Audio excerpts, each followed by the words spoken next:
पिता, पुत्र और पवित्र आत्मा के नाम पर आमेन। आप सबों को जय यीशु। हम लोग आज 40 काल मनन चिंतन में प्रभु यीशु मसीह के उस क्रूस के रास्ता का तीसरा स्थान पर मनन चिंतन करेंगे। तीसरे स्थान पर ईसा मसीह क्रूस के नीचे पहली बार गिरते हैं। जिस प्रकार मैंने पहला दिन क्रूस रास्ता का जो इतिहास बोलते हुए कहा था, पहले क्रूस रास्ते में 34-35 स्थान पर मनन चिंतन होते थे। उसमें 7 बार ईसा मसीह को क्रूस के साथ गिरने के विषय में, ऐसे 7 जगहों पर मनन चिंतन करते थे जहां ईसा मसीह गिर गए थे। लेकिन जब से 14 स्थान निर्धारित किया, इन 14 स्थान में केवल 3 स्थान ईसा मसीह को क्रूस के साथ गिरने के विषय में लिखा है। यहां पर तीसरे स्थान पर हम लोग पहली बार क्रूस के नीचे गिरने के विषय में मनन चिंतन करते हैं। ईसा मसीह को एक क्रूस उठाते हुए जाते वक्त क्यों गिरना पड़ा, हमें इस पर मनन चिंतन करना है। वो गिरने के कारण, क्रूस उनके ऊपर गिरना, उनके घुटना, उनके कोहनी, उनके शरीर और लहूलुहान होते हैं। उन सिपाही लोग और उन्हें मारने लगे, फिर से उन्हें उठ कर के चलने का बाध्य किया। ईसा मसीह को क्रूस के साथ गिरना, फिर उठना, फिर चलना क्यों? इसके द्वारा प्रभु हमसे कहते हैं, बेटा बेटी, तुमने जब जब आत्ममारू पाप करते हुए अपने नजर में और दूसरों के नजर में, ईश्वर के नजर में गिर गया, ईश्वर से दूर हुआ, उस दर्द ईसा मसीह को क्रूस के साथ गिरते वक्त मिला। आत्ममारू पाप के द्वारा हम अपने आत्मा को नष्ट जब जब किया, तब स्वर्ग में स्वर्गदूत रोते हैं। इस कारण ईसा मसीह को क्रूस के साथ गिरना पड़ा। हम लोग यदि लूकस के सुसमाचार अध्याय 15 को पढ़ते हैं, वहां पर वाक्य 7 में और वाक्य 10 में बार बार लिखा हुआ है, जब एक पापी का मन परिवर्तन होता है, अर्थात वो पाप में गिर गया था, वहां से उठ करके अपने पिता के पास यदि लौट आता है, तो स्वर्ग में बहुत अधिक आनंद मनाया जाता है। जब कोई अच्छे धर्मी व्यक्ति, ईश्वर भक्त व्यक्ति, पवित्र व्यक्ति मर करके जब स्वर्ग जाते हैं और ईश्वर की ओर जाते हैं, उससे अधिक आनंद स्वर्ग में जब कोई पापी अपने पाप में जीवन को त्याग कर प्रभु के पास लौटते हैं, तब होता है करके लिखा।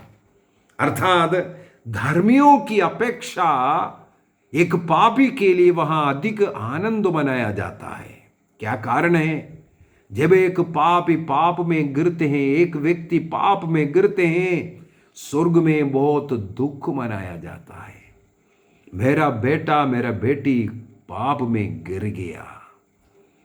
विशेषकर आत्ममारू पाप, आत्मा को नष्ट करने वाला, नरक में जाने का योग्य वाला पाप जो करते हैं, तब ईश्वर को भी बहुत दुख होता है।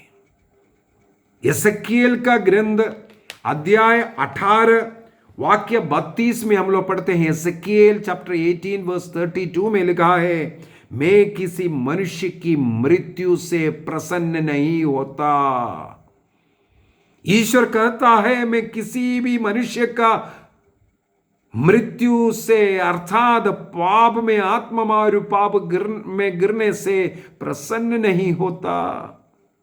इसलिए तुम मेरे पास लौट कर जीते रहो। अर्थात तुम यदि पाप में गिर गया है, उठो, अपने पापों को स्वीकार करो, पिता के पास लौटो। हम लोग लूकस के सुसमाचार अध्याय 15 वाक्य 17 में, लूक चैप्टर 15 वर्स 17 में पढ़ते हैं, उस उड़ाऊ पुत्र के विषय में, खोया हुआ पुत्र, वो जब पिता से अलग हुआ, दूर चला गया, उसके जीवन में अकाल पड़ गया। वाक्य 14 में लिखा है, सब कुछ उसने नष्ट किया, अपना इज्जत, अपने कमाई, अपने पवित्रता, सब कुछ उसने नष्ट किया। लेकिन वाक्य 17 में लिखा है, उस हालत में उसको होश आया। उसको होश आया जब उसका जिंदगी सुअरों के बीच में हुआ, उसको होश आया। वाक्य 17, होश आना जरूरी है। उसी चीज को यदि हम लोग मार्कुस के सुसमाचार अध्याय 5 वाक्य 12 को पढ़ेंगे, वहां पर एक अपतूतग्रस्त मनुष्य के विषय में लिखा हुआ है। वो अपतूतग्रस्त मनुष्य को भी बचाने के लिए ईसा मसीह गरासनियों के उस देश में पहुंचा, उस मकबरे में पहुंचते हैं। लेकिन वो मकबरीवासी कहते हैं, हमें सुअरों में रहने दो, सुअरों में हमें छोड़ दो। सुअरों की जिंदगी, ये पाप की जिंदगी, ये व्यभिचार की जिंदगी, ये नशे की जिंदगी, ये लड़ाई झगड़ा की जिंदगी जीने के लिए हम तैयार हैं, हमें सुधारने के लिए मत आओ। इन दोनों में हम कौन सी कैटेगरी का है? क्या हम पाप को छोड़ करके पिता के पास लौटने के लिए तैयार है?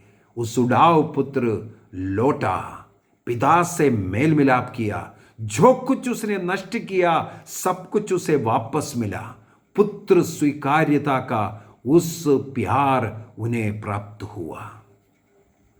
पिता ने उससे अपने गले लगाया, जो कुछ उसने नष्ट करके आया उसे सब कुछ वापस मिल गया।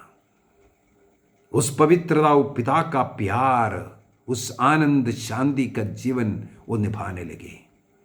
लेकिन कई लोग ऐसे हैं, गिर गया, वो जहां गिर गया वहां पड़े रहना चाहता है, उसी पाप में रहना चाहते हैं, अपने को सुधारना नहीं चाहते हैं, अपने गुनाहों को एक पाप स्वीकार के द्वारा स्वीकार करते हुए पाप को छोड़ करके पवित्रता का जीवन में, एक अच्छा जीवन में, धार्मिक जीवन में प्रवेश करना नहीं चाहते हैं। कई लोग चर्च, कई लोग प्रार्थना, कई लोग प्रभु को डरते हैं। क्या कारण है? उन्हें इन तमाम चीजों को छोड़ना पड़ेगा। योहन के सुसमाचार अध्याय 3 वाक्य 19 से आगे अगर हम पढ़ेंगे, वहां पर लिखा हुआ है, दंडाज्ञा का कारण यह है, संसार में ज्योति आ गया, लेकिन मनुष्य ज्योति की अपेक्षा अंधकार को पसंद करने लगे।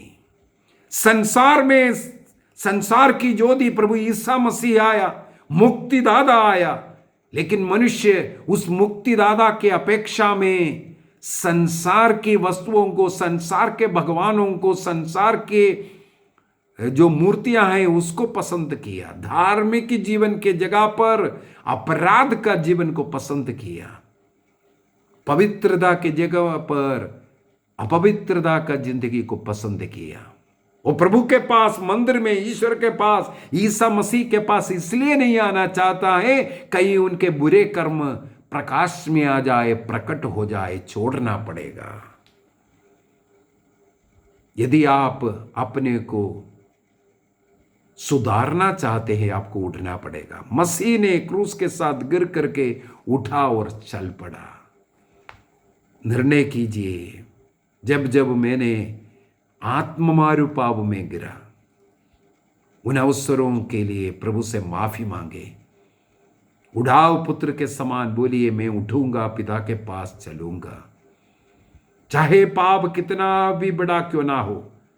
नबी सिहा का ग्रंथ अध्याय 1 वाक्य 18 में लिखा है, तुम्हारा पाप सिंदूर की तरह लाल क्यों ना हो, हिम की तरह उज्जवल किया जाएगा।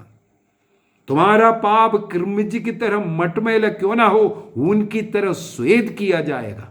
प्रभु वादा कर रहा है, लौट आओ, मेरे पास लौट आओ, आओ हम एक साथ विचार करें। प्रभु यही कहता है, हमें प्रभु के पास जाना है, प्रभु के चरणों में बैठना है और स्वीकार करना है, मैंने गुनाह किया पिता, अपने आत्मा पापों को स्वीकार करना है। अनेकों लोग पाप स्वीकार करते हैं, जो लज्जाजनक पाप, जो बड़ा पाप, व्यभिचार जैसे पाप बोलने में लज्जा करते हैं, अब नहीं बोलते हैं। कई लोग काउंसलिंग के लिए आते हैं, कई परेशानियां लेकर के आते हैं, बातचीत में पता चलता है ऐसे ऐसे बड़े बड़े अपराध कभी स्वीकार नहीं करते। एक बार मुझे याद आ रहा है, एक बेटी जिनका विवाह नहीं हो रहा है, 32 साल से ऊपर कुछ हुआ था, वो बहुत रोती हुई विलाप कर रही है। प्रार्थना के दौरान में, चर्चा के समय पर पता चला पाप में फंसा हुआ है। कितने बार अपराध किया है उसका संख्या तक उसको मालूम नहीं, कितने पुरुषों के साथ पाप किया उसको मालूम नहीं। लज्जा नहीं था, पाप करवाता गया। उसके लिए पाप स्वीकार नहीं करता था, इसलिए पाप के ऊपर पाप करते करते गए। आज विवाह करने के लिए कोई तैयार नहीं है, दुखी है। पापों को स्वीकार करना, छोड़ना जरूरी है। आज हमें एक निर्णय करना है, आत्मामारू पाप में कभी नहीं गिरूंगा।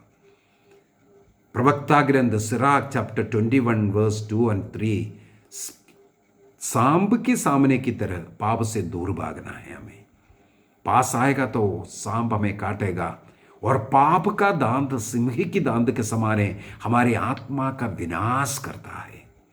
निर्णय कीजिए। ईसा मसीह के पहली बार गिरने के पुण्य फलों, गिरने और उठ करके चलने के पुण्य फलों के द्वारा मैंने जब जब ऐसे आत्मामारू पाप में गिरे, ईश्वर के विरुद्ध जो पाप, प्रार्थना नहीं करना, चर्च नहीं जाना, परम प्रसाद को अयोग्य रीति से पाप स्वीकार करे बगैर स्वीकार करना, अंधविश्वास, अविश्वास के कर्म करना, ये सब ईश्वर के विरुद्ध बहुत बड़ा पाप, आत्मामारू पाप।